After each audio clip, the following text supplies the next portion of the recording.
கர்த்தருடைய பரிசுத்த நாமம் மகிமைப்படுவதாக. இது நல்ல ஆசீர்வதிக்கப்பட்டதான மனமகிழ்ச்சியான இந்த காலை ஆராதனை வேலைக்காக கர்த்தரை துதிக்கிறேன். ஆண்டவருடைய சமூகத்தில் கர்த்தரை ஆராதிக்கும்படி வந்திருக்கிற யாவரையுமே சுனியனை நாமத்திலே வாழ்த்துகிறேன். கர்த்தர் நல்லவராகவே இருக்கிறார். அல்லேலூயா. கர்த்தருடைய நாமம் மகிமைப்படட்டும். ஆண்டவருடைய கிருபையினாலே இந்த 2025 ஆண்டின் இந்த 6வது மாதத்திலும் இந்த கடைசி பகுதி வரை கர்த்தர் நம்மோடு கூட இருந்து நாம் விழுந்து விடாதபடி கர்த்தர் நம்மை தாங்கி வந்திருக்கிறார். அது அவருடைய சுத்த கிருபை. ஆண்டவர் நம்மை விழாதபடி நம்முடைய வாழ்க்கையில நாம் இடறி விழாதபடி நம்மை தாங்கி நம்மை தப்புவித்து நம்மை பலப்படுத்தி நம்மை வழி நடத்தின நல்ல கர்த்தரவர், இம்மட்டும் நடத்தினவர், இனியும் நம்மை நடத்த வல்லவராயிருக்கிறார். வாசிக்கலாம். கர்த்தருக்கு ஸ்தோத்திரம். 50ஆம் சங்கீதம் 23ஆம் வசனத்தை நாம் எல்லாரும் சேர்ந்து வாசிப்போம். 50ஆம் சங்கீதம் 23ஆம் வசனத்தை நாம் எல்லாரும் சேர்ந்து வாசிக்கலாம். ஸ்தோத்திர பலியிடுகிறவன் என்னை மகிமைப்படுத்துகிறான். தன் வழியை செவ்வைப்படுத்துகிறவனுக்கு தேவனுடைய ரட்சிப்பை வெளிப்படுத்துவேன் என்று சொல்லுகிறார். ஸ்தோத்திர பலியிடுகிறவன் என்னை மகிமைப்படுத்துகிறான். ஆண்டவராகிய தேவனை நாம் துதிக்க கடனாளிகளாய் இருக்கிறோம். சங்கீதக்காரராகிய தாவீது சொல்லுகிறார் 34ஆம் சங்கீதம் 1ஆம் வசனத்திலே, கர்த்தரை நான் எக்காலத்திலும் ஸ்தோத்திரிப்பேன், அவர் துதி எப்போதும் என் வாயில் இருக்கும் என்று சொல்லுகிறார். 92ஆம் சங்கீதத்திலே அவர் சொல்லும்போது சொல்லுகிறார், கர்த்தரை துதிப்பதும் உன்னதமானவரே உமது நாமத்தை கீர்த்தனம் பண்ணுவதும் 10 நரம்பு வீணையினாலும் தியானத்தோடு வாசிக்கும் சுரமண்டலத்தினாலும் உம்முடைய நாம் காலையிலே உமது கிருபையையும் இரவிலே உமது சத்தியத்தை அறிவிப்பது நலமாயிருக்கும். நம்முடைய வாழ்க்கையில கர்த்தரை துதிப்பது நமக்கு நல்ல ஒரு ஆயுதமாக, நல்ல ஒரு பாதுகாப்பாக, துதியின் ஆயுதத்தை நாம் தரித்து கொள்ளும் பொழுது நாம் ஜெயம் எடுக்கிறவர்களாய் காணப்படுகிறோம். அல்லேலூயா. எனவே ஆண்டவருடைய வசனத்திலே வாசிக்கிறோம், ஸ்தோத்திர பலியிடுகிறவன் என்னை என்ன செய்கிறான்? மகிமைப்படுத்துகிறான். நாம் ஏன் கர்த்தரை ஸ்தோத்திரிக்க வேண்டும் என்று தொடர்ந்து நாம் தியானித்து வருகிறோம். முதலாவது நாம் பார்த்தோம், நாம் இந்த உலகத்திற்குரியவர்கள் அல்ல. நமக்கு ஆண்டவராகிய தேவன் ஒரு அழிவில்லாத ராஜ்யத்தை, அழிவில்லாத கிரீடத்தை, அழிவில்லாத ஜீவனை வைத்திருக்கிறார். எனவே நாம் கர்த்தரை துதிக்க வேண்டும் என்று நாம் தியானித்தோம். கடந்த வாரத்திலே ஆண்டவராகிய தேவன் நம்மை விடுதலை ஆக்கினார். நம்முடைய வாழ்க்கையில காணப்படுகிறதான தேவன் வைத்திருக்கிற அந்த கடைசி நியாய தீர்ப்பிலிருந்தும், நம்முடைய வாழ்க்கையில பிசாசின் கிரியைகளிலிருந்தும் சாபங்களிலிருந்தும் கர்த்தர் நம்மை விடுதலை ஆக்கி இருக்கிறார்.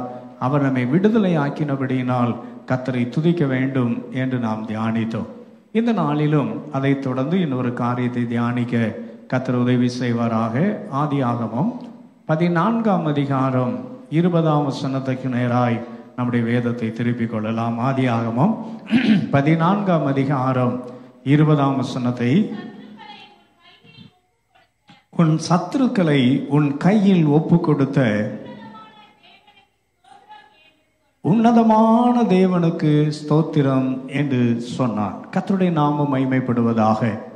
நாம் இங்கே வாசிக்கிட்ட இந்த வேத பகுதியில் ஆண்டவருடைய அழைப்பை கேட்டு புறப்பட்டதான அருமையான பக்தனாகிய ஆபிரகாம் தன்னுடைய வாழ்க்கையிலே தேவன் அவரை அழைத்தபடியினாலே அவர் வாக்குத்தத்த தேசத்தை சுதந்திரிக்கும்படியாக தேவன் கொடுத்ததான அந்த வாக்குத்தத்தத்தை பெற்றுக்கொள்ளும்படியாய் அவர் கடந்து போகிறார். அவர் கடந்து போகிற நேரத்தில் அவரோடு கூட லோத்துவும் கடந்து வருகிறார். ஆனால் அழைப்பை பெற்ற மனிதனுக்கும் அழைப்பை பெறாத மனிதனும் ஒன்றாய் கடந்து போக முடியாதபடியினாலே லோத்து ஆபிரகாமை விட்டு பிரிந்து போய்விடுகிறார். சோதம் கொமோராவை அவர் பார்த்த பொழுது மிகவும் செழிப்பான இடமாய் தெரிந்தது. இந்த நாட்களிலே உலகத்தில் இருக்கிற இயேசுவை பின்பற்றின அநேகம் பேர், ஆண்டவரை ஏற்றுக்கொண்ட அநேகம் பேர், கர்த்தரே தெய்வம் என்று நம்பின அநேகம் பேர் தங்களுடைய விசுவாச பாதையிலே புறப்பட்டு வருகிற நேரத்தில் திடீரென உலகத்தின் ஆசைக்கும் உலகத்தினுடைய இச்சைகளுக்கும் உலகத்தினுடையதான காரியங்களுக்கும் கடந்து போய்விடுகிறதை நாம் பார்க்கிறோம். வேதம் சொல்லுகிறது, முடிவு பரியந்த நிலைத்திருப்பவனே ரட்சிக்கப்படுவான். இப்ப லோத்து ஆபிரகாமை விட்டு பிரிந்து போய்விட்டார். அவர் போனபடியினாலே கர்த்தருக்கு ஸ்தோத்திரம், அந்த லோத்து போன சோதோம் கொமோரா பட்டணத்திற்கு விரோதமாக திடீரென 5 ராஜாக்கள் புறப்பட்டு வருகிறார்கள். இந்த 5 ராஜாக்கள் புறப்பட்டு வந்த பொழுது சோதோம் கொமோராவின் ராஜாவோடு கூட இன்னும் 4 ராஜாக்களுமாய் சேர்ந்து இந்த பக்கம் 4 ராஜாக்கள், அந்த பக்கம் 5 ராஜாக்கள் யுத்தம் பண்ணுகிறார்கள். ஆனால் அந்த புறப்பட்டு வந்த எதிரியின் ராஜாக்கள் பராக்கிரமசாலிகளாய் இருந்தபடியினாலே அவர்கள் சோதோம் கொமோராவை முற்றுகையிட்டார்கள். இங்கு இருக்கிற எல்லாவற்றையும் கொள்ளையாடி கொண்டு போய்விட்டார்கள். அன்பான கர்த்தருடைய ஜனமே, நம்முடைய வாழ்க்கையிலே சில காரியங்களை நாம் தேவனை விட்டு பின்வாங்கி போகிற நேரத்தில் நாம் இழந்து போகிறவர்களாக இருக்கிறோம். கர்த்தருக்கு ஸ்தோத்திரம். இளையகுமாரன் லூக்கா 15ஆம் அதிகாரத்திலே வாசிக்கிறோம், தகப்பனை விட்டு தூர தேசமாய் போய்விட்டார். தகப்பனை விட்டு தூர தேசமாய் போனபடியினாலே தன்னுடைய வாழ்க்கையில எல்லாவற்றையும் அவன் இழந்து போகிறான். வேதம் சொல்லுகிறது, அவன் குறைவுபட தொடங்கினான் என்று எழுதியிருக்கிறது.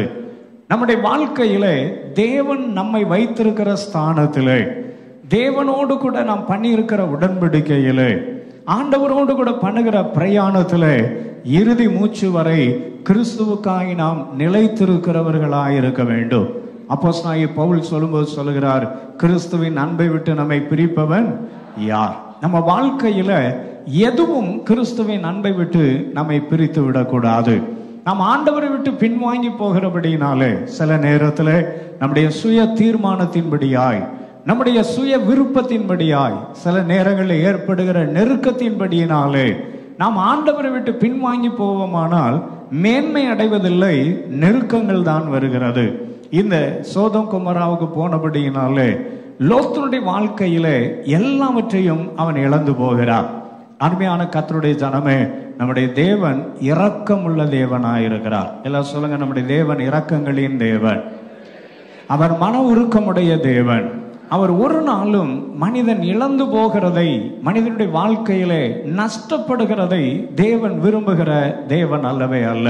லூக்கா 19ஆம் அதிகாரம் 10ஆம் வசனத்திலே வாசிக்கிறோம், இழந்து போனதை தேடவும் ரட்சிக்கவுமே மனுஷகுமாரன் வந்திருக்கிறார். நம்முடைய ஆண்டவராகிய தேவன் எந்த ஒரு மனிதனும் கெட்டு போக வேண்டும், எந்த ஒரு மனிதனும் அழிந்து போக வேண்டும் என்று தேவன் விரும்புகிற தேவன் அல்லவே அல்ல. எனவே இந்த சோதோம் கொமோராவின் பட்டணம் கொள்ளையடிக்கப்பட்ட பொழுது அங்கே லோத்துவும் அவனுடைய குடும்பமும் அவனோடு இருந்த எல்லா வஸ்துக்களும் கொள்ளையாடி கொண்டு போய்விடப்படுகிறது. அந்த நேரத்தில் ஆபிரகாமுக்கு அது அறிவிக்கப்பட்ட நேரத்தில் ஆபிரகாம் தன்னுடைய வீட்டிலே கைப்படிந்தவர்களாகிய 318 பேருக்கும் ஆயுதம் தரிப்பித்து கர்த்தருடைய பலத்திலே கடந்து போகிறார். அல்லேலூயா. அன்பான கர்த்தருடைய ஜனமே, நம்முடைய வாழ்க்கையில கர்த்தரின் பலன் நம்மோடு கூட இருக்கிறது. இப்பொழுது கர்த்தரின் பலத்தோடு கூட 5 ராஜாக்களை 4 ராஜாக்களால் ஜெயிக்க முடியாத சூழ்நிலையிலே கர்த்தருடைய பலன் ஆபிரகாமோடு இருந்தபடியினாலே 318 பேரை வைத்து அந்த 5 ராஜாக்களை துரத்தி அவர்களை மேற்கொண்டார். ஒரு அல்லேலூயா சொல்லுங்க பார்க்கலாம். ஆண்டவருடைய வசனம் இவ்விதமாய் சொல்லுகிறது. கர்த்தருக்கு ஸ்தோத்திரம். உபாகமம் 20ஆம் அதிகாரம், உபாகமம் 20ஆம் அதிகாரம் 1ஆம் வசனத்தில் விதமாய் வாசிக்கிறோம், நீ உன் சத்துருக்களுக்கு எதிராக யுத்தம் செய்ய புறப்பட்டு போகையில் குதிரைகளையும் ரதங்களையும் உன்னிலும் பெரிய கூட்டமாகிய ஜனங்களையும் கண்டால் அவர்களுக்கு பயப்படாயாக. உன்னை எகிப்து தேசத்திலிருந்து புறப்பட பண்ணின தேவனாகிய கர்த்தர் உன்னோடு இருக்கிறார். ஒரு அல்லேலூயா சொல்லுங்க பார்க்கலாம். நம்முடைய வாழ்க்கையிலே பிரச்சனைகள் வருகிற நேரத்தில், எந்த சூழ்நிலைமையில் வந்தாலும் பரவாயில்லை, எந்த பிரச்சனைகள் நம்முடைய வாழ்க்கையில எதிரிட்டு வந்தாலும் நம்முடைய சத்துருக்களுக்கு மேலாக கர்த்தர் நமக்கு ஜெயம் தர வல்லவராயிருக்கிறார். எத்தனை பேர் விசுவாசிக்கிறீர்கள்? பக்கத்துல பார்த்து சொல்லுங்க, நம்முடைய சத்துருக்களுக்கு மேலாக கர்த்தர் நமக்கு ஜெயம் தர வல்லவர். கர்த்தர் நமக்கு ஜெயத்தை தர வல்லவராயிருக்கிறார். நம்முடைய வாழ்க்கையிலே எதிரிட்டு வருகிற எந்த சூழ்நிலைமைகளாயிருந்தாலும், ஒருவேளை நம்முடைய வாழ்க்கையிலே நாம் கர்த்தரை விட்டு பின்வாங்கி போனதினாலோ சோர்ந்து போனதினாலோ நம்முடைய வாழ்க்கையிலே எந்த நஷ்டங்கள் ஏற்பட்டாலும் பரவாயில்லை. சில நேரங்களிலே நாம் அறியாத சத்துருக்கள் நம்முடைய வாழ்க்கையிலே காரணமே இல்லாமல் பகைக்கிறவர்களும் நமக்கு எதிரே புறப்பட்டு வரலாம். சங்கீதக்காரராகிய தாவீது விதமாய் சொல்லுகிறார். 69ஆம் சங்கீதம் 4ஆம் வசனத்திலே சங்கீதக்காரராகிய தாவீது சொல்லுகிறார், நிமித்தமில்லாமல் என்னை பகைக்கிறவர்கள் என் தலைமயிரிலும் அதிகமாயிருக்கிறார்கள். வீணாக என்னை எனக்கு சத்துருக்களாகி என்னை சங்கரிக்க வேண்டும் என்றிருக்கிறவர்கள் பலத்திருக்கிறார்கள். நான் எடுத்துக்கொள்ளாததை நான் கொடுக்க வேண்டியதாயிற்று. அன்பான கர்த்தருடைய ஜனமே, நிமித்தமில்லாமல் என்னை பகைக்கிறவர்கள் என் தலைமுடியிலும் அதிகமாயிருக்கிறார்கள். சங்கீதக்காரர் சொல்லுகிறார், என்னை பகைக்கிறவர்கள் அதிகமாயிருக்க காரணமே இல்லை, எந்த சூழ்நிலைமை இல்லை, ஆனால் என்னை பகைக்கிறார்கள். என் வாழ்க்கையில கர்த்தருக்கு ஸ்தோத்திரம், வீணாய் எனக்கு சத்துருக்கள் ஆகிறார்கள். ஒருவேளை நம்முடைய வாழ்க்கையில நம்முடைய தேவனோடு பண்ணின உடன்படிக்கையை மீறி கர்த்தருடைய காரியத்தில் பின்வாங்கி போயிருந்தாலும் சரி, நம்முடைய வாழ்க்கையில வீணான சத்துருக்கள் நமக்கு எதிரே புறப்பட்டு வந்தாலும் சரி, ஜெயம் கொடுக்கிற ஒரு நல்ல கர்த்தர் நம்மோடு கூட இருக்கிறார். அருமையான சாலேமின் ராஜாவாகிய கர்த்தருக்கு ஸ்தோத்திரம் உண்டாவதாக. அவர் சொல்லுகிறதான் மெல்கிசேதேக் எவ்விதமாய் சொல்லுகிறார், உன் சத்துருக்களை உன் கையிலே ஒப்பு கொடுத்த தேவன் அவருக்கு ஸ்தோத்திரம் என்று சொல்லுகிறார். இந்த மாதத்தின் இறுதி பகுதியிலே வந்திருக்கிற அன்பு தேவ ஜனமே, நம்முடைய வாழ்க்கையிலே ஒருவேளை நீங்கள் செய்த தவறு நிமித்தமாகவோ அல்லது காரணமே இல்லாமல் வந்த சத்துருக்களோ, கர்த்தர் எல்லாவற்றின் மேல் கர்த்தர் நமக்கு ஜெயத்தை தர வல்லமையுள்ள தேவனாயிருக்கிறார். விசுவாசிகள் மட்டும் கரங்களை தட்டி கொஞ்ச நேரம் கர்த்தருக்கு ஸ்தோத்திரம் வழி செலுத்தலாமா? எல்லா சத்துருக்களின் மேல் அவர் ஜெயம் தர வல்லமையுள்ள தேவனாயிருக்கிறார். சங்கீதக்காரர் சொல்லும்போது சொல்கிறார், நிமித்தம் இல்லாமல் என்னை பகைக்கிறவர்கள் என் தலைமுடியிலும் அதிகமாயிருக்கிறார்கள். ஆனால் ஒரு நாள் வரும், எல்லாவற்றின் மேல் கர்த்தர் ஜெயத்தை தருவார். எனவே அந்த சங்கீதத்தின் பின்பகுதியிலே சங்கீதக்காரர் விதமாய் சொல்லுகிறார். 30ஆம் 31ஆம் வசனத்திலே, தேவனுடைய நாமத்தை பாட்டினால் துதித்து அவரை ஸ்தோத்திரத்தினால் மகிமைப்படுத்துவேன். கொம்பும் விரிகுளமும் உள்ள காளை எருதை பார்க்கிலும் இதுவே கர்த்தருக்கு பிரியமாயிருக்கும் என்றார். அல்லேலூயா. எந்த சத்துருக்கள் வந்தாலும், எத்தனை சத்துருக்கள் நமக்கு எதிரிட்டு வந்தாலும், நம்முடைய வாழ்க்கையிலே ஜெயம் தருகிற ஒரு நல்ல கர்த்தர் இருக்கிறார். நாம் அவரை துதிக்க கடனாளிகளாயிருக்கிறோம். சங்கீதக்காரர் சொல்லுகிறார், கர்த்தருடைய நாமத்தை பாட்டினால் துதித்து அவரை ஸ்தோத்திரத்தினால் நான் மகிமைப்படுத்துவேன். இந்த மாதத்தின் கடைசி பகுதியில் வந்திருக்கிற நாம் கர்த்தரை துதிக்க கடனாளிகளாயிருக்கிறோம். நம்முடைய ஆண்டவராகிய தேவன் நமக்கு வாக்கு பண்ணி இருக்கிறார், நான் உங்களோடு கூட இருக்கிறேன். நமக்கு விரோதமாய் வருகிற எந்த சத்துருக்களானாலும் அவரே நமக்கு ஜெயம் தர வல்லவராயிருக்கிறார். இந்த ஜெயத்தை பெறுவதற்கு, சத்துருக்களின் மேல் ஜெயம் பெறுவதற்கு நாம் செய்ய வேண்டிய 1-2 காரியங்களை ஞாபகப்படுத்தி உங்களோடு சேர்ந்து நான் ஜெபிக்கும்படியாய் விரும்புகிறேன். முதலாவதாக, நம்முடைய சத்துருக்களுக்கு மேலாய் நாம் ஜெயம் பெறுவதற்கு வேதத்திலே சில உதாரணங்களை, காரியங்களை நாம் பார்க்க போகிறோம். யாத்ராகமம் 23ஆம் அதிகாரம் 22ஆம் வசனத்திலே இவ்விதமாய் வாசிக்கிறோம். யாத்ராகமம் 23:22, நீ அவர் வாக்கை நன்றாய் கேட்டு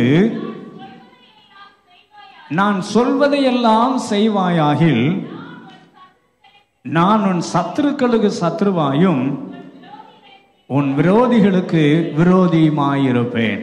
ஆண்டவராகிய தேவன் தாமே இஸ்ரவேல் ஜனங்களை பார்த்து அவர் பேசுகிறார். தம்முடைய ஜனமாகிய இஸ்ரவேல் ஜனங்களை அடிமைத்தன வீட்டிலிருந்து விடுதலை ஆக்கி அவர்களை வனாந்திரத்திலே வழி நடத்தி வரும் பொழுது தேவன் தம்முடைய ஜனங்களோடு கூட அவர் சில காரியங்களை பேசுகிறார், பிரமாணங்களை கற்று தருகிறார். நம்முடைய தேவன் நம்மோடு பேசுகிற தேவன் என்று எத்தனை பேர் விசுவாசிக்கிறீர்கள்? நம்மோடு அவர் பேசுகிறவர். நம்முடைய வாழ்க்கையிலே நாம் நடக்க வேண்டிய வழியை அவர் காட்டுகிறவராயிருக்கிறார். ஆண்டவர் சொல்லுகிறார், நான் உனக்கு போதித்து நீ நடக்க வேண்டிய வழி உனக்கு என்ன செய்வேன், காட்டுவேன். உண்மையில் என் கண்ணை வைத்து உனக்கு ஆலோசனை சொல்லுவேன். நம்முடைய ஆண்டவனாகிய தேவன் அவர் நம்மை நன்றாய் போதித்து நடத்துகிற நல்ல தேவனாய் இருக்கிறார். இங்கே ஆண்டவராகிய தேவன் தம்முடைய ஜனத்தை பார்த்து விதமாய் சொல்லுகிறார், நீ அவர் வாக்கை நன்றாய் கேட்டு. மோசையின் மூலமாய் கர்த்தர் பேசுகிறார். நீ அவர் வார்த்தையை எப்படி கேட்க வேண்டுமா? எல்லாம் சொல்லுங்க, எப்படி கேட்க வேண்டும்? நன்றாய் கேட்க வேண்டும். முதலாவதாக கர்த்தருடைய வார்த்தையை நன்றாய் கேட்க வேண்டும். நம்முடைய தேவன் பேசுகிறதை காதுள்ளவன் என்ன செய்ய கடவன், கேட்க கடவன். வெளிப்படுத்தின விசேஷம் 2, 3 அதிகாரங்களிலே அங்கே ஆசியாவில் இருக்கிறதான 7 திருச்சபைகளுக்கு ஆவியானவர் சொல்லுகிற வார்த்தையை ஒவ்வொரு பகுதியிலும் சொல்லுகிறார். 2 அதிகாரம் 7 வசனத்திலே வாசிக்கிறோம், ஆவியானவர் சபைகளுக்கு சொல்லுகிறதை காதுள்ளவன் என்ன செய்ய கடவன், கேட்க கடவன். நம்முடைய வாழ்க்கையில கர்த்தருடைய வார்த்தையை நாம் நன்றாய் கேட்கிறவர்களாய் இருக்க வேண்டும். பக்கத்துல பார்த்து சொல்லுங்க, கர்த்தருடைய வார்த்தையை நன்றாய் கேட்கிறவர்களாய் இருக்க வேண்டும். நம்முடைய காதுகள் தேவனுடைய சத்தத்திற்கு டியூன் பண்ணப்பட வேண்டும்.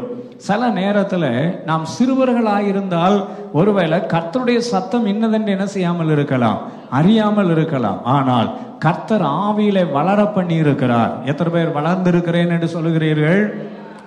ரொம்ப பலவீனமான ஆமேனா இருக்கிறார். இப்போ இன்னும் வளரல போல தெரியுது. நான் திரும்ப கேட்கிறேன், எத்தனை பேர் ஆவியிலே வளர்ந்தவர்களாக இருக்கிறீர்கள்? ஆவியிலே வளர்ந்தவர்களாயிருந்தால் கர்த்தரின் சத்தம் கேட்கும். ஆண்டவராகிய தேவன் சாமுவேலோடு பேச விரும்பினார். அவர் சிறியவராயிருக்கிறார். சாமுவேல் தீர்க்கதரிசி சிறியவராயிருக்கிறார்.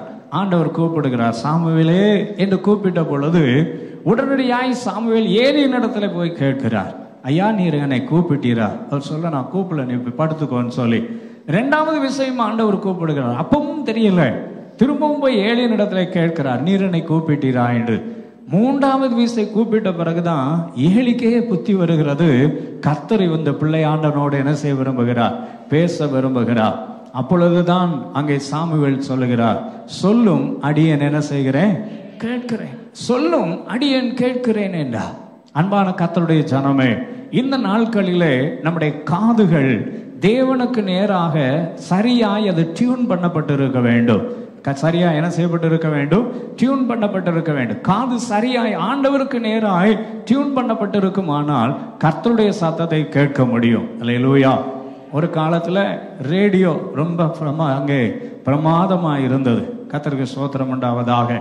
பார்த்தீங்கன்னு சொன்னா, இந்த கிரிக்கெட் நடந்துச்சுன்னு சொன்னா எல்லாரும் சின்ன ஒரு ரேடியோவை காதுகிட்ட வச்சுக்கிட்டே போயிட்டு இருப்பாங்க.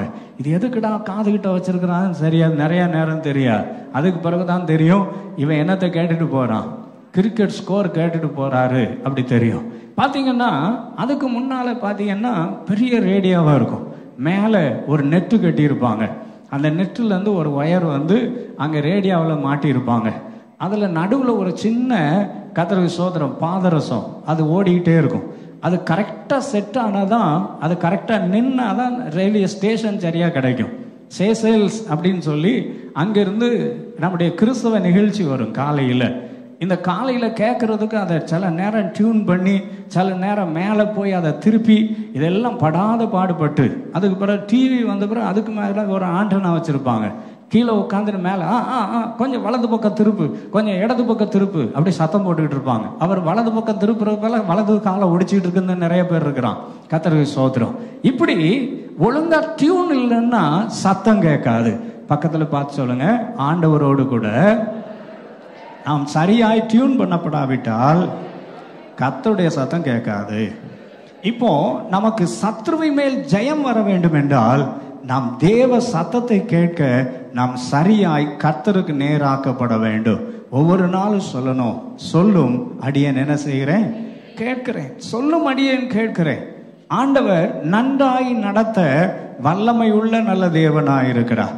கர்த்தருக்கு ஸ்தோத்திரம். ஆதியாகமம் 24 அதிகாரத்துல பக்தனாகிய ஆபிரகாம் எலியேசர் இடத்துல ஒரு பொறுப்பை கொடுக்கிறார். நீ புறப்பட்டு போய் என் குமாரனுக்கு ஒரு பெண்ணை கொள்ள வேண்டும் என்கிறார். அப்போ எலியேசர் என்ன பண்றாருன்னா ஆண்டவரிடத்துல சொல்றார், ஆண்டவரே நீர் என் பிரயாணத்தை என்ன செய்ய வேண்டும், வாய்க்க பண்ண வேண்டும். ஆண்டவருடைய கரத்திலே ஒப்பு கொடுத்தபடினாலே 48ஆம் வசனத்துல சொல்றாரு, ஆதியாகமம் 24:48 தலை குனிந்து கர்த்தரை பணிந்து கொண்டு, நான் என் சகோதரன் என் எஜமானுடைய சகோதரன் குமாரத்தியை அவர் குமாரனுக்கு கொல்ல என்னை நேர்வழியாய் நடத்தின தேவன். அப்போ நம்முடைய காது கர்த்தருக்கு நேராக்கப்படுமானால் கர்த்தர் நம்மை நேர்வழியாய் நடத்துவார், சத்ருவின் மேல் ஜெயம் தருவார். ஆமென். கர்த்தருக்கு ஸ்தோத்திரம். அப்போ முதலாவதாக ஆண்டவர் சொல்லுகிறார், அவர் வாக்கை நன்றா என்ன செய்ய வேண்டும்? கேட்க வேண்டும். நிறைய பேர் கேட்பாங்க, ஆனா கேட்டதை என்ன செய்யறதில்லை, செய்யறதில்லை. அந்த வசனம் சொல்லுகிறது, நன்றாய் கேட்டு நான் சொல்வதையெல்லாம் என்ன செய்வாயாகில். கர்த்தர் சொன்னதையெல்லாம் செய்ய வேண்டும். கர்த்தர் சொல்வதையெல்லாம் என்ன செய்ய வேண்டும்? செய்ய வேண்டும். சில பேரை பார்த்தீங்கன்னா சவுல் ராஜாவை போல, கர்த்தருக்கு ஸ்தோத்திரம், 1 சாமுவேல் 15ஆம் அதிகாரத்துல சாமுவேல் தீர்க்கதரிசியின் மூலமாய் கர்த்தர் சவுலிடத்திலே பேசுகிறார். நீ புறப்பட்டு போய் அமலேக்கியரை முற்றிலுமாய் என்ன செய்து விட வேண்டும்? அழித்து விட வேண்டும், முற்றிலுமாய் அழித்து விட வேண்டும் அப்படின்னு ஆண்டவர் சொல்லுகிறார். கர்த்தருக்கு ஸ்தோத்திரம் உண்டாவதாக. இவர் புறப்பட்டு போய் அங்கே எங்க யுத்தம் பண்ணினார். அதனுடைய ராஜாவாகிய ஆகாகை விட்டு விட்டார். அவருடைய ராஜாவாகிய ஆகாக என்ன செய்து விட்டார்? விட்டு விட்டார். கர்த்தருக்கு ஸ்தோத்திரம். அதே நேரத்துல அங்கே சாமுவேல் தீர்க்கதரிசி வந்து கேட்கிறார், ஐயா நீர் என்ன செய்தீர் அப்படின்னு கேட்கும்போது 13ஆம் வசனத்துல சொல்லுகிறது, சாமுவேல் சவுலிடத்தில் போனான். சவுல் அவனை நோக்கி, நீர் கர்த்தரால் ஆசீர்வதிக்கப்பட்டவர், கர்த்தருடைய வார்த்தை என்ன செய்துட்டேன்? நிறைவேற்றிட்டேன், அவருடைய பார்வைக்கு நிறைவேற்றிட்டேன் அப்படிங்கிற மாதிரி தெரியுது. பக்கத்துல பார்த்து சொல்லுங்க, உங்க பார்வைக்குள்ளதான கீழ்ப்படிதல் அல்ல, கர்த்தருடைய பார்வைக்குள்ள கீழ்ப்படிதல் வேணும். சில பேர் நினைக்கிறது அவங்களோட நாம பரவாயில்லை, இவங்களோட பரவாயில்லை, நான் கொஞ்சம் கீழ்ப்படியதானே செஞ்சிருக்கிறேன். அரைகுறை கீழ்ப்படிதலும் கீழ்ப்படியாமைதான். சொல்லுங்க, அரைகுறை கீழ்ப்படிதலும் கீழ்ப்படியாமைதான். கால தாமதமான கீழ்ப்படிதலும் என்னதுதான்? கீழ்ப்படியாமைதான். ஆண்டவர் சொன்ன உடனே செய்ய வேண்டும். இவர் சொல்றாரு, நான் எல்லாத்தையும் முடிச்சிட்டேன் என்றார். அப்ப சாமுவேல் கேட்கிறார், என் காதுல கொஞ்சம் ஆடு மாடுகளின் சத்தம் கேட்குத, அது என்ன அப்படின்னு கேட்கும்போது அவர் சொல்றாரு, கர்த்தருக்கு பலியிடும்படியாய் ஜனங்கள் சாபத்தீடானதிலே சிலவற்றை நேர்த்தியானதை கொண்டு வந்தாங்களாம். அது எப்படி சாபத்தீடானதுல எப்படி கொண்டு வர முடியும்? ஆண்டவர் சாபம் என்று வைத்து விட்டால் அது சபிக்கப்பட்டதுதான். கர்த்தர் விளக்கினதிலே நாம் விளக்கம் கொண்டு வரக்கூடாது. கர்த்தருக்கு ஸ்தோத்திரம். ஆண்டவர் விளக்கி வைத்ததிலே நாம் என்ன செய்யக்கூடாது? விளக்கம் கொண்டு வரக்கூடாது. நிறைய நாம ஆண்டவரை விட பெரிய ஞானிகளை போல நாம மாறிவிடக்கூடாது. கர்த்தர் சொன்னால் சொன்னதுதான், அதை மாற்ற எவராலும் முடியவே முடியாது. அப்ப ஆண்டவர் சொல்லுகிறார், நீ அவர் வாக்கை நன்றாய் கேட்டு அவர் சொல்வதையெல்லாம் செய்வாயாகில் நான் உன் சத்துருக்களுக்கு சத்ருவாயும் உன் விரோதிகளுக்கு விரோதியுமாய் இருப்பேன். 4ஆம் வசனத்துல சொல்றாரு, யாத்ராகமம் கர்த்தருக்கு ஸ்தோத்திரம் உண்டாவதாக 20 கர்த்தருக்கு ஸ்தோத்திரம் உபாகமம் 20ஆம் அதிகாரம் 4ஆம் வசனத்துல நாம் இவ்விதமாய் வாசிக்கிறோம். உபாகமம்,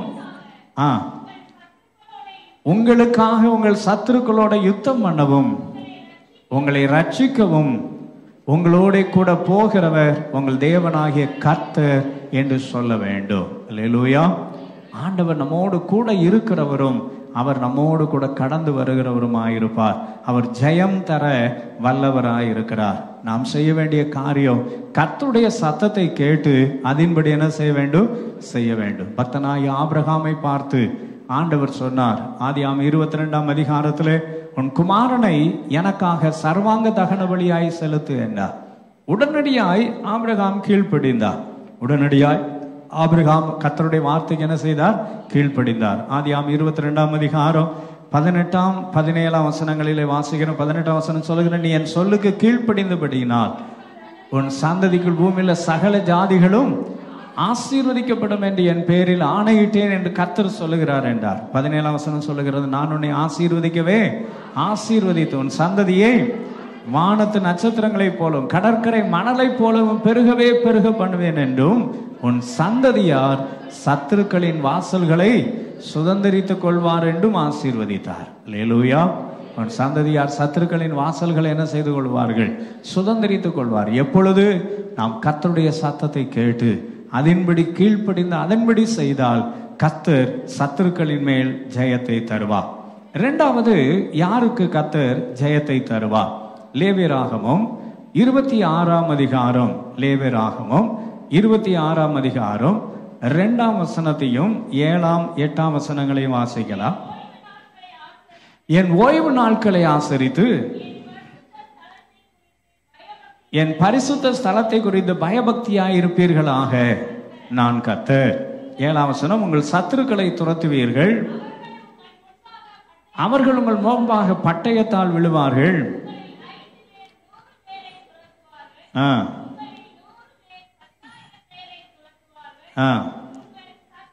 உங்கள் சத்துருக்கள் உங்களுக்கு முன்பாக பட்டயத்தால் என்ன செய்வார்கள்? விழுவார்கள். முதலாவது, சத்துருக்களின் மேல் ஜெயம் பெற வேண்டும் என்றால் கர்த்தருடைய சத்தத்தை கேட்டு அதன்படி செய்ய வேண்டும். இரண்டாவது, சத்துருக்களின் மேல் நாம் ஜெயம் பெற வேண்டும் என்றால் கர்த்தருடைய ஆலயத்தை நாம் தேட வேண்டும். கர்த்தருடைய பரிசுத்த ஆராதனையை அலட்சியப்படுத்தக்கூடாது. தேவனுடைய ஆலயத்தை நேசிக்கிறவர்களை கர்த்தர் ஆசீர்வதிக்க வல்லமையுள்ள நல்ல தேவனாயிருக்கிறார். நம்முடைய சத்துருக்களின் மேல் ஜெயத்தை தர வல்லமையுள்ள நல்ல தேவனாயிருக்கிறார். கர்த்தருக்கு ஸ்தோத்திரம். அங்கே எழுதப்பட்டு இருக்கிறது, என் ஓய்வு நாட்களை ஆசரித்து என் பரிசுத்த ஸ்தலத்தை குறித்து பயபக்தியாயிருப்பீர்களாக.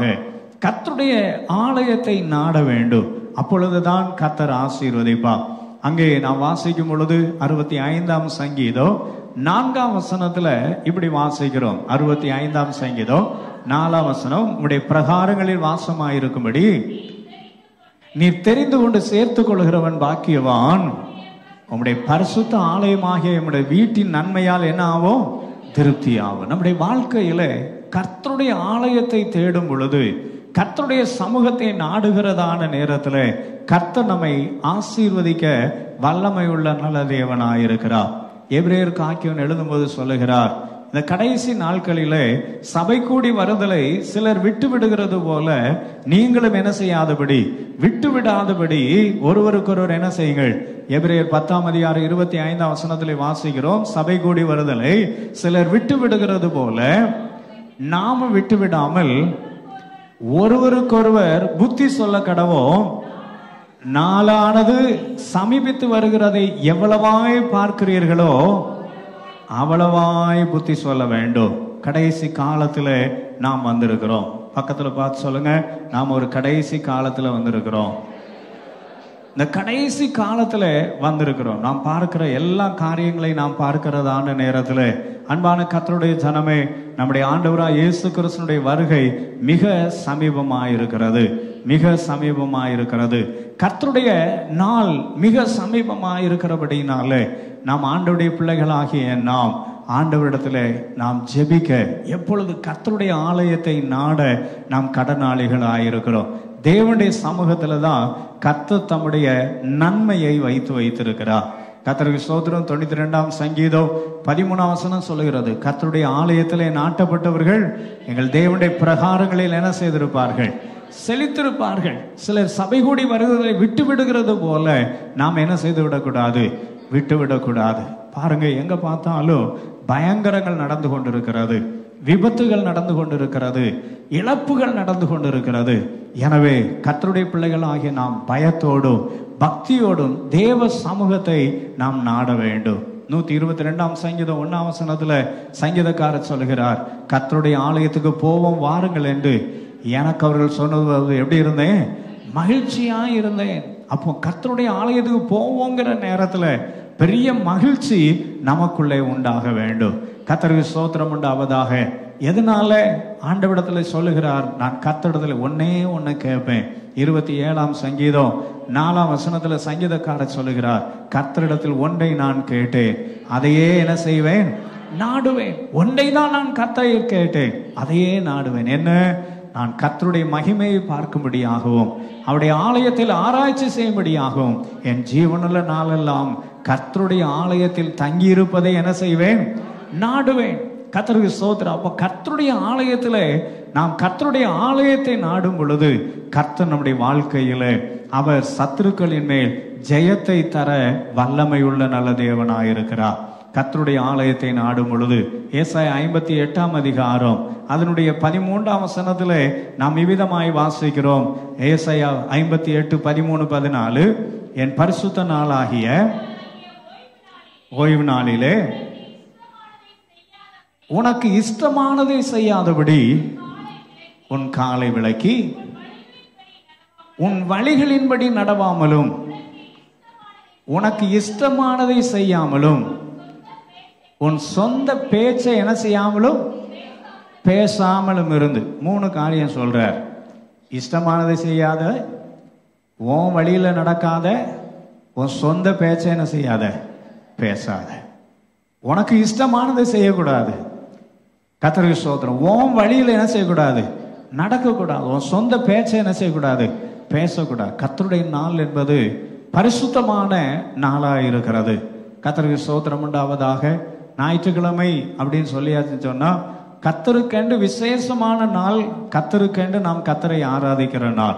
இந்த உயிர்த்தெழுந்த நாளிலே கர்த்தருடைய சமூகத்தில் அந்த நாளை கர்த்தருக்கென்று நாம் விசேஷமாய் செலவிடுக வேண்டும். இப்போ நமக்கு இருக்கிற காலத்தின் கட்டாயம், சில பேர் கண்டிப்பா வேலைக்கு போய்தான் ஆக வேண்டும், சில பேர் கண்டிப்பா சில காரியங்களை செய்துதான் ஆக வேண்டும் என்று இருக்கிறதுனால நம்முடைய ஆராதனை நேரங்கள் எல்லாம் குறுக்கி கர்த்தருக்கு ஸ்தோத்திரம் நம்முடைய வசதிக்கு ஏற்ப ஆராதனை நேரங்கள் வைக்கப்பட்டு இருக்கிறது. ஆனா கர்த்தருக்கு ஸ்தோத்திரம் முன் நாட்களில் காலையில் 9 மணிக்கு ஆராதனை ஆரம்பிச்சதுன்னா எப்போ முடியுதுன்னு என்ன செய்யாது, தெரியாது. சில நேரம் 2 மணி ஆகும், சில நேரம் 3 மணி ஆகும். கர்த்தருக்கு ஸ்தோத்திரம் உண்டாவதாக. அப்பொழுதும் கர்த்தர் நம்மை போஷிப்பிக்க தான் செய்தார். இப்போ நமக்கு நாமே என்ன வந்துருச்சு, நம்ம வேலைக்கு போகலன்னா அவ்வளோதான் அப்படிங்கிற மாதிரி ஒரு நிலைமைக்கு வந்து விட்டோம். நம்மை காக்கிற, நம்மை நடத்துகிற, நம்மை போஷிப்பிக்கிற நல்ல கர்த்தர் நம்மோடு கூட இருக்கிறார். கர்த்தருக்கென்று அந்த நாளை நாம் விசேஷித்துக் கொள்ள வேண்டும். கர்த்தருக்கு ஸ்தோத்திரம் உண்டாவதாக. ஞாயிற்றுக்கிழமை மாலையிலே கொஞ்சம் சகோதரர்கள் ஊழியத்துக்கு கடந்து போகிறார்கள். கடந்து போறவங்க வரலாம், வந்து ஜெபம் பண்ணி கர்த்தருடைய சமூகத்தில் நம்மால் முடிந்ததை நாம் செய்ய வேண்டும். கர்த்தருக்கென்று இந்த ஞாயிற்றுக்கிழமை என்பதை கர்த்தருக்கென்று நாம் ஒதுக்கி எதையாவது ஆண்டவருக்கென்று என்ன செய்ய வேண்டும், செய்ய வேண்டும். அந்த வசனத்தில் எழுதி இருக்கிறது, உன் சொந்த காரியத்தை என்ன செய்யாத, சொந்த பேச்சை என்ன செய்யாத, பேசாத. உனக்கு இஷ்டமான வழியில நீ என்ன செய்யாத, நடக்காத. கர்த்தருக்கு ஸ்தோத்திரம் உண்டாவதாக. அந்த வசனம் அழகா எழுதி இருக்கிறது. உனக்கு இஷ்டமானதை செய்யாமலும் உன் வழிகளில் என்ன செய்யாமலும் நடவாமலும் உன் சொந்த பேச்சை என்ன செய்யாமலும் பேசாமலும் இருந்து. கர்த்தருக்கு ஸ்தோத்திரம். அப்ப இந்த கர்த்தருடைய நாளை விசேஷித்துக் கொள்ளும் பொழுது ஆண்டவர் என்ன சொல்றார் பாருங்க. அப்பொழுது ஓய்வு நாளை மனமகிழ்ச்சி நாள் என்றும் மகிமை உள்ள நாள் என்றும் எண்ணுவாயானால் கர்த்தரில் எப்படி இருப்பாய், மனமகிழ்ச்சியாய் இருப்பாய். பூமியின் உயர்ந்த இடங்களில் உன்னை ஏறி இருக்கும்படும் பண்ணி உன் தகப்பனாய் யாக்கோபுடைய சுதந்திரத்தால் உன்னை போஷிப்பேன். கர்த்தருடைய வாய் இதை சொல்லிட்டு, கர்த்தருடைய வாய் இதை என்ன செய்துட்டு சொல்லிட்டு. அன்பான கர்த்தருடைய ஜனமே, நாம் கர்த்தருக்கென்று கர்த்தருடைய நாளை விசேஷித்துக் கொள்வோமானால் கர்த்தருடைய சத்துருக்களின் மேல் கர்த்தர் ஜெயத்தை தர வல்லவராய் இருக்கிறார். அல்லேலூயா. பக்தனாகிய தாவீதின் வாழ்க்கையிலே கர்த்தருடைய ஆலயத்தை அவ்வளவாய் நேசித்தபடியினாலே 2 சாமுவேல் 7 அதிகாரம் 1 வசனத்தில் விதமாய் வாசிக்கிறோம். 2 சாமுவேல் 7 அதிகாரம் 1 வசனத்தில் வாசிக்கிறோம்.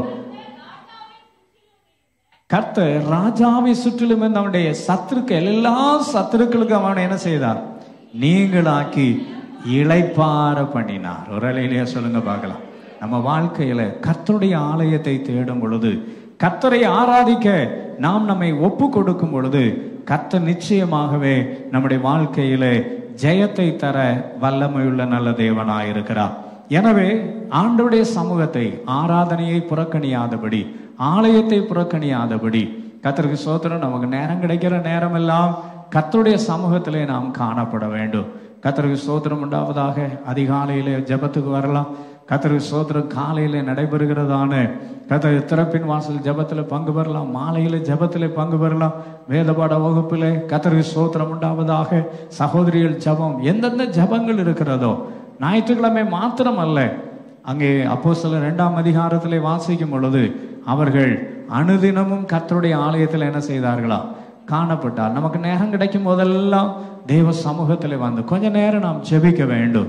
இந்த கடைசி காலத்துல நாம் காக்கப்பட வேண்டும், தேசம் காக்கப்பட வேண்டும்.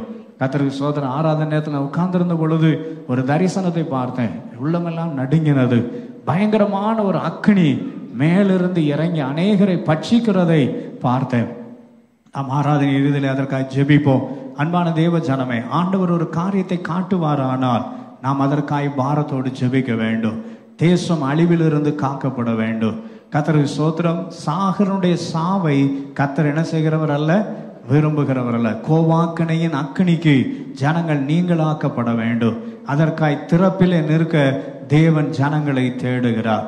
எசேக்கியேல் 22:30 வாசிக்கிறார், நான் தேசத்தை அழிக்காதபடி திறப்பிலே நிற்கவும் சுவரை அடைக்கவும் தக்கதாக ஒரு மனுஷன் என்ன செய்தேன், தேடினேன். ஆண்டவர் ஜனங்களை தேடுகிறார். கர்த்தருடைய சமூகத்திலே நாம் கடந்து வரும் பொழுது கர்த்தர் நம்முடைய வாழ்க்கையிலே ஜெயத்தை தர வல்லவராயிருக்கிறார். எனவே நம்முடைய வாழ்க்கையிலே சத்துருவின் மேல் ஜெயம் எடுக்க கர்த்தருடைய ஆலயத்தை நாம் நேசிக்க வேண்டும். மூன்றாவதாக ஆதியாகமம் 49ஆம் அதிகாரம் 8ஆம் வசனத்துல இவ்விதமாய் வாசிக்கிறோம். ஆதியாகமம் 49ஆம் அதிகாரம் 8ஆம் வசனத்திலே வாசிக்கிறோம்.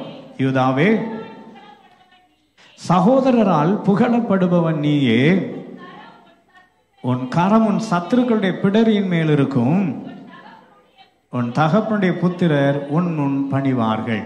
மூன்றாவதாக யூதா சத்துருவின் மேல் ஜெயம் எடுப்பான். யூதா அப்படின்னா கர்த்தரை துதிக்கிறவன் என்ற அர்த்தம். கர்த்தருக்கு ஸ்தோத்திரம் உண்டாவதாக. நாம் கர்த்தரை துதிக்கும் பொழுது கர்த்தர் நம்முடைய வாழ்க்கையிலே ஜெயத்தை தர வல்லவராயிருக்கிறார்.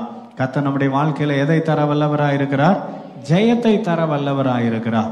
கர்த்தர் நம்முடைய வாழ்க்கையில ஜெயம் தர வேண்டும் என்றால் நாம் எப்பொழுதும் கர்த்தரை என்ன செய்ய வேண்டும்? துதிக்க கடனாளிகளாயிருக்கிறோம். யூதா என்றால் துதி என்ற அர்த்தம். யூதா என்றால் என்னது?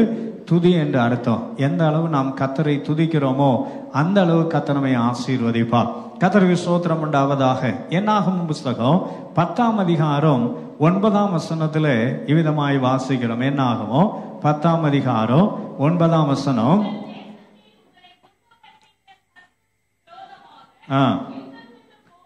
யுத்தத்துக்கு போகும்போது பூரிகைகளை பெருந்தொனியாய் முழக்க கடவீர்கள். அப்பொழுது உங்கள் தேவனாகிய கர்த்தர் சமூகத்திலே நீங்கள் நினைவு கூறப்பட்டு உங்கள் பகஞ்சருக்கு நீங்களாக்கி ரட்சிக்கப்படுவீர்கள். அல்லேலூயா. அங்கே பூரிகைகளை நெடுந்தொனியா பெருந்தொனியாய் முழக்க கடவர்கள் என்று எழுதியிருக்கிறார். அதன் அர்த்தம் என்ன? கர்த்தரை நாம் சத்தத்தோடு கர்த்தரை என்ன செய்ய வேண்டும்?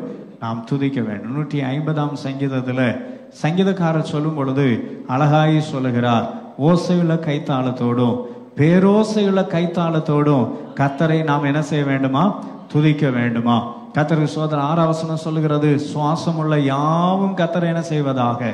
துதிப்பதாக.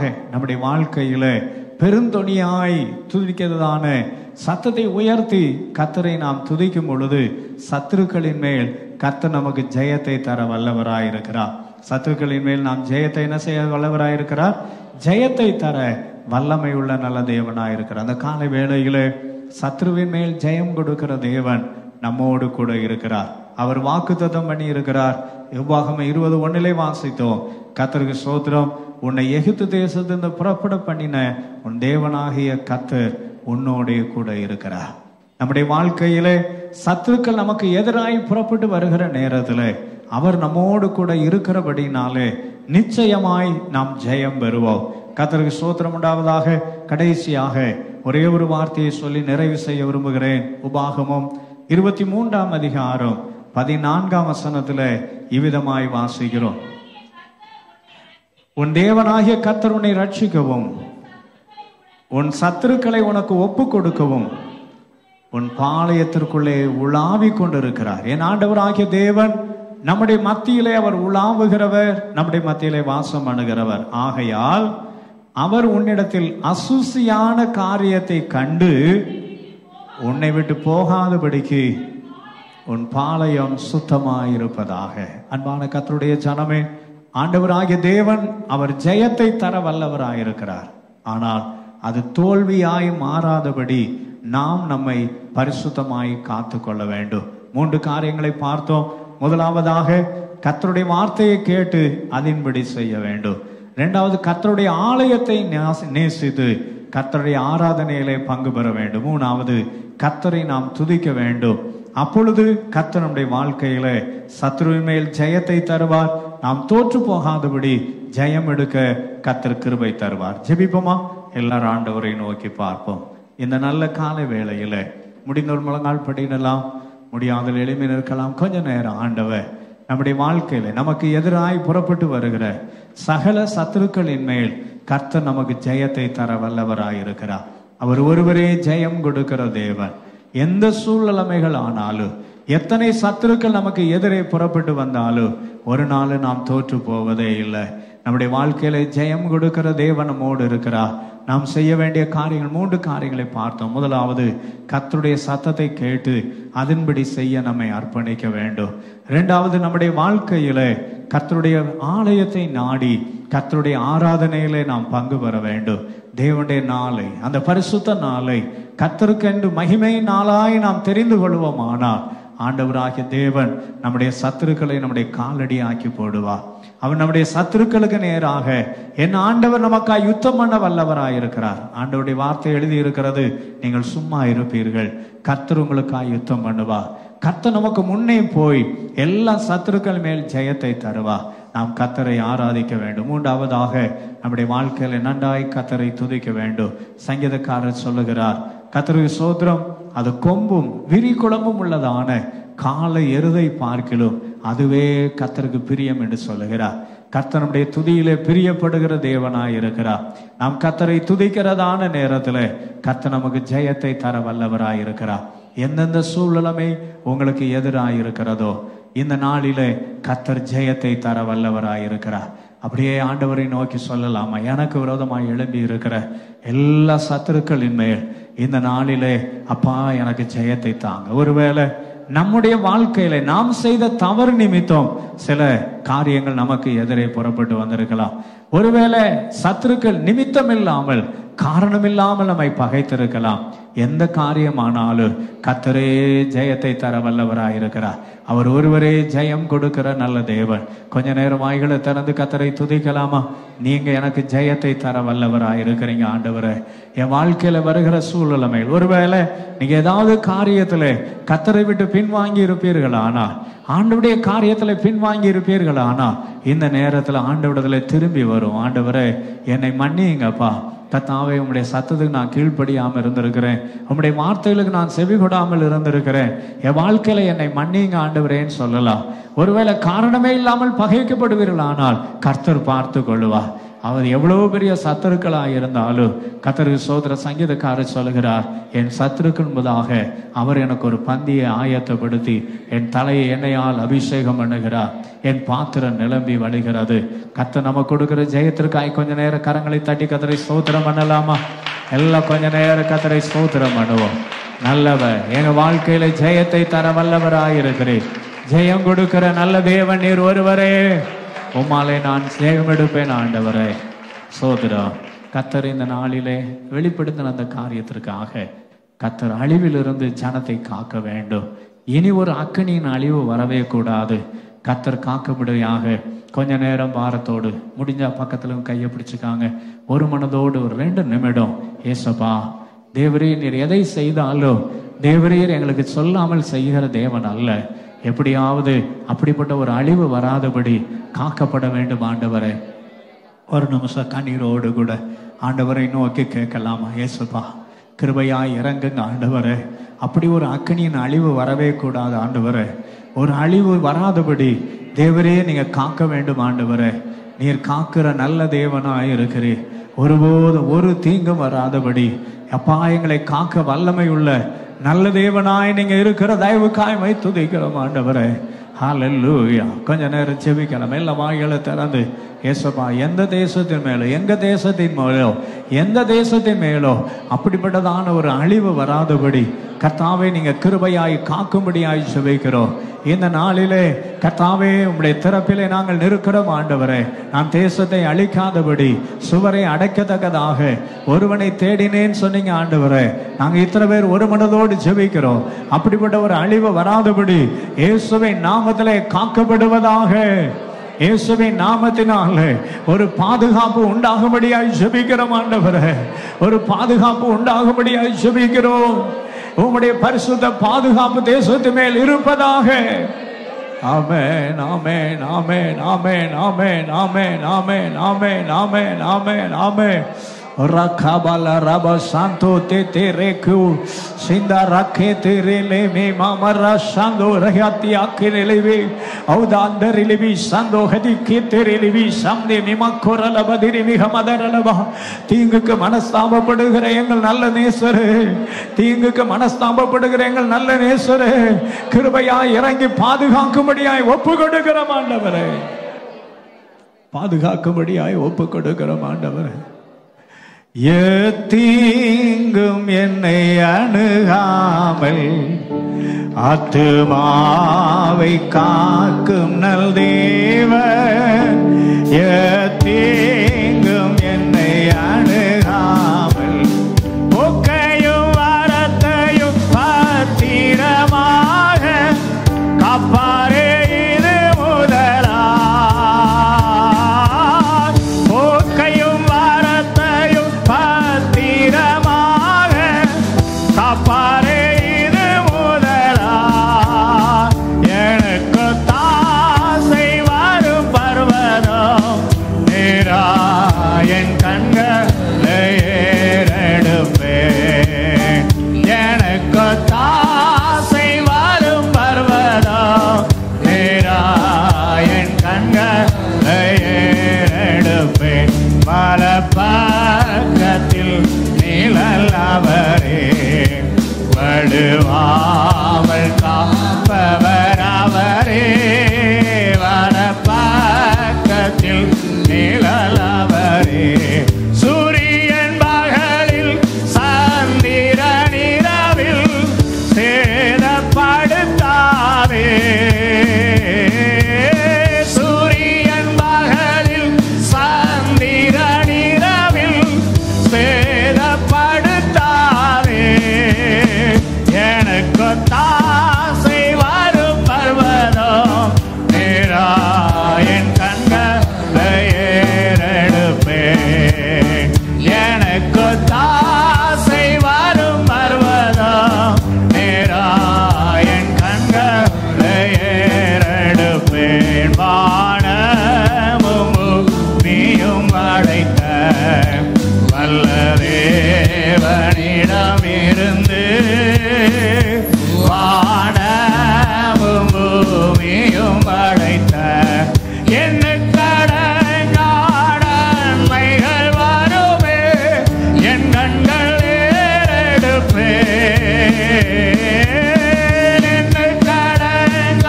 நன்மைகள் வருமே.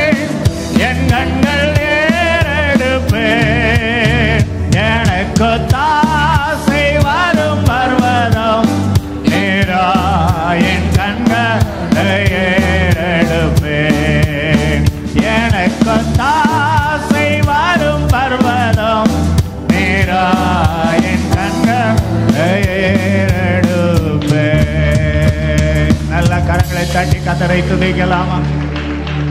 கர்த்தர் சத்துருக்கள் மேல் ஜெயத்தை தருகிறவர், ஆபத்தில் விடுவிக்கிறவர், அவரே ஒத்தாசை தருகிற நல்ல பர்வதமாயிருக்கிறார். இந்த கரத்தில் எங்களை அர்ப்பணிக்கிறோம். டாடி வழி நடத்துங்க.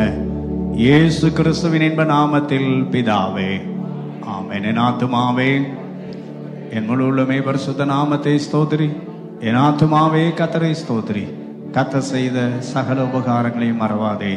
ஆமென். நம்முடைய கர்த்தராகிய இயேசு கிறிஸ்துவினுடைய கிருபையும் பிதாவாகிய தேவனுடைய அன்பு பரிசுத்த ஆவியானவருடைய அந்யோன்ய ஐக்கியமும் ஆசீர்வாதமும் சமாதான கிருபையும் நன்மையும் நம்மனைவரோடும் இன்றும் என்றும் சதா காலங்களிலும் இருப்பதாக. ஆமென் ஆமென். ஹல்லேலூயா ஹல்லேலூயா ஹல்லேலூயா. எல்லாரும் சோதர கர்த்தருடைய ஆசீர்வாதம்.